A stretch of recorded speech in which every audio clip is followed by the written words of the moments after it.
বিশেষ এই মুহূর্তটি ক্যামেরাবন্দি থাকবে। স্বাধীনতা দিবস উপলক্ষে কেশপুরের প্রগতি সংঘের পক্ষ থেকে রক্তদান শিবিরের আয়োজন বৃহস্পতিবার সকাল 10টা থেকে আয়োজিত এই রক্তদান শিবিরে শতাধিক স্বেচ্ছাসেবী রক্তদান করেছেন বলে জানিয়েছেন আয়োজকরা। মূল লক্ষ্য ছিল রক্ত সংকট মেটানো এবং স্বাধীনতা দিবসকে মর্যাদা দেওয়া।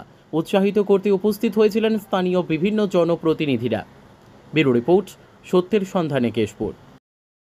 বিশেষ এই মুহূর্তটি ক্যামেরাবন্দি থাকবে।